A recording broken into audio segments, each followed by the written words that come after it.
Hello দর্শক বন্ধুরা, সবাই কেমন আছেন, কি করছেন? হ্যাঁ, আমি এখন আপনাদেরকে আবার শ্রীনগরের একটা হোটেলে নিয়ে এলাম।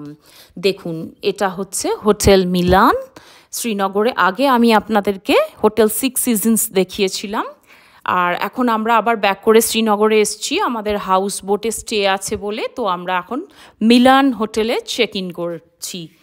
দেখুন, খুব সুন্দর হোটেলটা, আপনাদেরকে একটু দেখিয়ে দিই। এটা বাইরেটা, এটা হচ্ছে এখানকার রিসেপশন এরিয়া। বেশ ভালোই, খারাপ না। আর এটা মোটামুটি এই হোটেলটা যে জায়গাটায় আর কি, এটা হোটেল পাড়া আপনারা বলতে পারেন। আমি দেখলাম আস্তে আস্তে মানে একদম অলিতে গলিতে প্রচুর হোটেল রয়েছে। হ্যাঁ, সিঁড়ি দিয়ে উঠছি, বাট লিফটও আছে আর কি। ফার্স্ট স্টেপটা সিঁড়ি দিয়েই উঠতে হয়।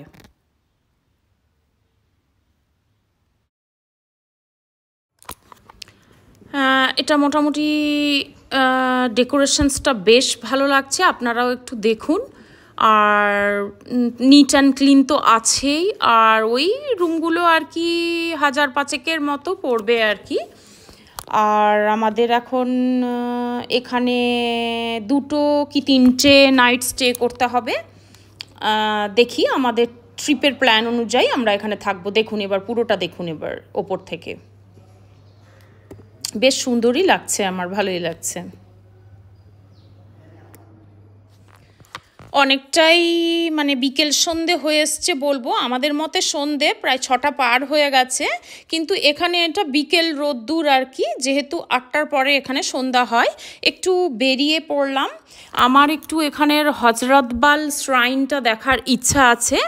যে দরগাটা আছে খুব ফেমাস, এখানের পবিত্র ধর্মীয় স্থান মুসলিমদের, এটা আমার দেখার ইচ্ছা আছে আজকে। তো ওটার উদ্দেশ্যেই রওনা দিলাম এখন। এই যে আমরা পৌঁছে গেছি হজরতবাল শ্রাইন বা দরগা, যেটা শ্রীনগরের খুব বড় এবং এটা ভীষণই বিখ্যাত। বা অপূর্ব সুন্দর দেখতে লাগছে। দাঁড়ান, আগে পার্ক করে আসি গাড়িটা, তারপর আমরা ভেতরে যাব। দেখি কি সিস্টেম। বাট আমি একটা ভুল করেছি, মাথার চূর্ণি আনতে ভুলে গেছি। এখানে বলা হয় যে হজরত মোহাম্মদ এর চুল সংরক্ষিত আছে, তাই এটার নাম হজরতবাল শ্রাইন।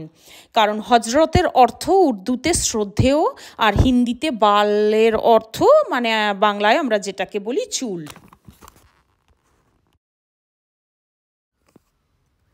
আমার সবচেয়ে যে জিনিসটা এখানে ভালো লাগলো,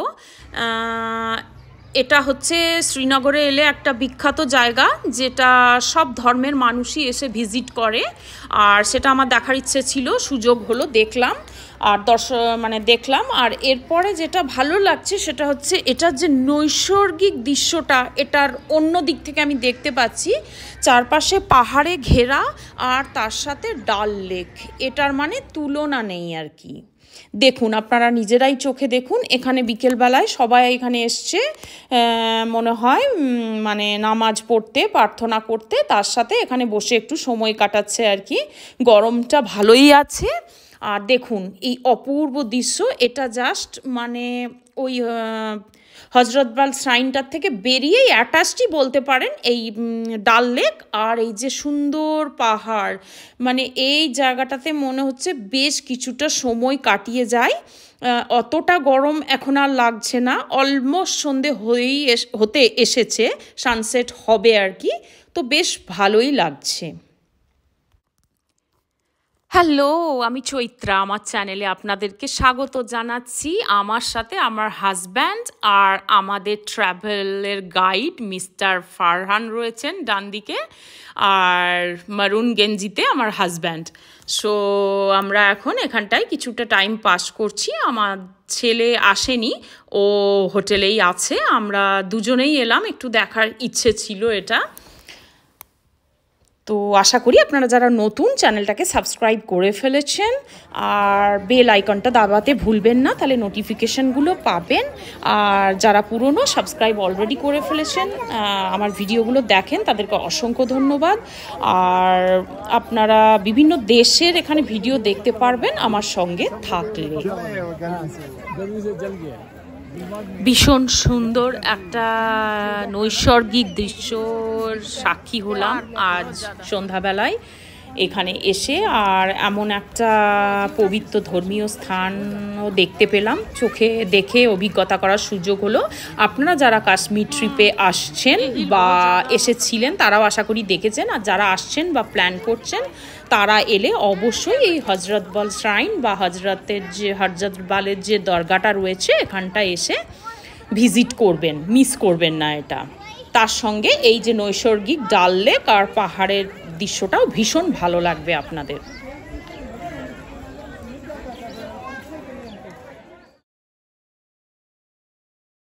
দরগা থেকে বেরোবার সময় এমন একটা অদ্ভুত জিনিস দেখলাম, মানে এটার সাইজ দেখে, এই খাবারটার সাইজটা দেখে আর এটার প্রসিডিওরটা দেখে আমি তো একদম অবাক হয়ে দাঁড়িয়েছিলাম। আমি মিস্টার ফারহান আমাদের ট্রাভেল গাইডকে জিজ্ঞেস করলাম যে এটা কি, বললো এটা পরাঠা, ওখানে হালুয়া আছে, হালুয়া দিয়ে খায়। কিন্তু এত বড় পরাঠা বিশ্বাস করুন আমি আমার লাইফে দেখিনি। কিন্তু অনেকটা মানে এটা পুরো ছাঁকা তেলে ভাজা হচ্ছে এরকম টাইপের খাবারটা। এটা মিস্টার ফারহান পরে কিনেছিলেন এবং আমি টেস্ট করেছিলাম, ভীষণ সুন্দর খেতে। এটা হেলদি না হলেও ভীষণ টেস্টি। আপনারা যদি আসেন এটা অবশ্যই ট্রাই করে দেখতে পারেন, কারণ সবসময় যেখানে ঘুরতে যাবেন সেই নতুন জায়গার মার্কেট ঘুরলে, সেখানের খাবার টেস্ট করলে, সেখানের পোশাক পরলে তবে আপনি সেখানকার কালচারটা সম্বন্ধে এবং সেই জায়গাটা সম্বন্ধে কমপ্লিটলি এক্সপ্লোর করতে পারবেন বলে আমার মনে হয়। ওরে বাবারে ভীষণ তেল। এখানেও মনে হচ্ছে শিখারা রাইড হয়, এটাও তো ডাল লেকই এই সাইডটাতে এসছে, বাট এই সাইডটা অতটা ভিড় নয়। মেন যে পোর্শনটায় ডাল লেকটাতে শিখারা রাইড হয় তার মতন অতটা ভিড় আমার দেখে মনে হচ্ছে না। একটু যেন শান্ত শিষ্ট, একটু অন্য ধরনের এখানকার পরিবেশ। তো এখানেও আমি শিখারা দেখতে পেলাম। তো আপনারা এলেও যদি চান, সময় পান, এখানে শিখারা রাইড করতে পারেন। আমার হাতে খুব একটা সময় নেই, এখন আমরা বেরিয়ে যাব।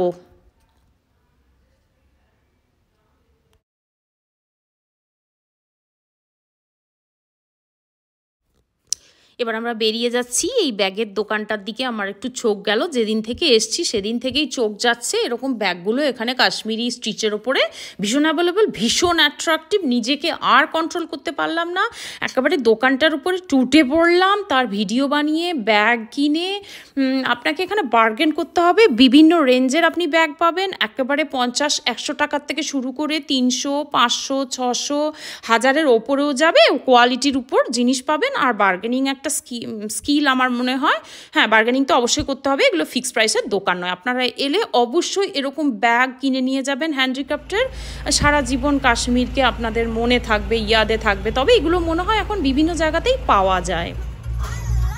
শুধু কাশ্মীরের নেচার হ্যান্ডিক্রাফটই নয়, এখানে এসে আমি আবার কাশ্মীরি সঙ্গেরও প্রেমে পড়ে গেছি। আমার ভীষণ ভালো লেগেছে। আমি এখন গানের কাশ্মীরি সং বাজানোর জন্য আমাদের গাড়িতে যেতে যেতে, ফিরে যেতে যেতে রিকোয়েস্ট করেছি এবং এটা বেশ এনজয় করছি। বুঝতে তো কিছু পাচ্ছি না ল্যাঙ্গুয়েজটা, বাট ওই বিটসগুলোর রিদিমগুলো এনজয় করছি, বেশ ভালো লাগছে।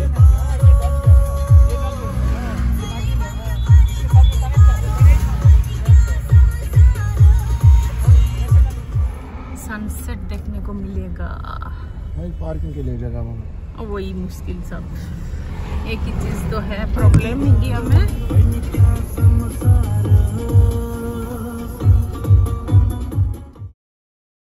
এবার আমরা সানসেটের সময় একদম 8টা 7:30 কাছাকাছি নাগিন লেকে এসে পৌঁছালাম।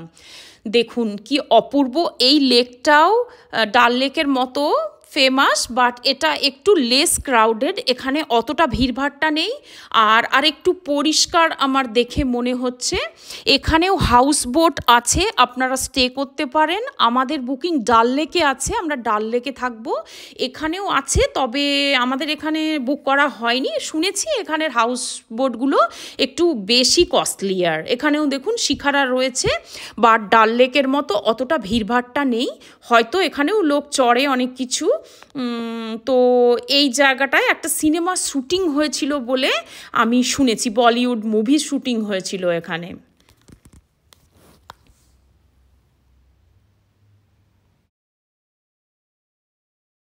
नहीं ना इतना अच्छे से गूगल में सब झूठ मूठ का होता है। बोलिए। एक्चुअली इसको नगीन इसलिए बोलते हैं, अलग डल तो हमारे लैंग्वेज में, लोकल लैंग्वेज में डल, जहाँ जहाँ झील सरोवर होते हैं वो पानी होते हैं, उसको डल बोलते हैं हमारा लोकल लैंग्वेज में। इसको नगीन क्यों पुकारते हैं? इसको नगीन में बहुत सारे चश्मे हैं, मतलब पानी ज़मीन से निकलते हैं, उसको हमारे लैंग्वेज में, लोकल लैंग्वेज में बोलते हैं नाग। ओके। तो उसके नाम से इसको पुकारते हैं नगीन। अच्छा। जमा। समझ समझ में आया। वही मेरे को बहुत Normally क्वेश्चन है, हम लोग नागिन क्यों, नागिन मतलब सांप को बोलते हैं ना, फीमेल स्नेक को, वही मैं हमारे लैंग्वेज में नाग को बोलते हैं, मतलब नाग, चश्मे को बोलते हैं नाग। अच्छा। तो मतलब हमारा लोकल लैंग्वेज में नाग बोलते हैं। अच्छा। जब ये लेक जम जाते ना, जिस जगह पे ना नाग होते हैं, चश्मा होते हैं, उस जगह पे पानी गर्म रहते हैं विंटर में। जितना भी माइनस हो तो उन जगहों पे पानी गर्म रहते हैं, तो उन जगहों पे पानी नहीं जमती है, मतलब उन जगहों पे सुराग रहते हैं। मतलब जब हम चलते हैं ना, मतलब मैं बहुत बार पानी के ऊपर से चला, कि हजारों तादाद में मैंने वो चश्मे देखी है, कि इसलिए इसको बोलते हैं नागिन। अच्छा, आपका नेम बोल दीजिए। My name is Shafi. Okay, तो आप ये सब सिखा रहे हाँ, हैं? मैं शिकारा चला। अच्छा अच्छा, ठीक है, शुक्रिया। তো শুনলেন তো সবাই আসল হিস্ট্রিটা নাগিন লেকের। উনি এখানে শিখারা চালান এবং একজন লোকাল মানুষ, বয়স্ক মানুষ, তার অনেক আইডিয়া আছে এই লেকটার সম্বন্ধে। এবং উনি আরও বললেন যে এখানে ওই সমস্ত মুভি শুটিং টুটিং হয়েছিল আর কি, সেগুলোর বারে বললেন। অনেক কিছু জানতে পারলাম আর কিছুটা আপনাদের সাথে শেয়ার করলাম। সব জিনিস শেয়ার করতে গেলে আপনাদের অত সময় হবে না দেখার, আর জিনিসটা খুব বোরিংও হয়ে যাবে আপনাদের জন্য।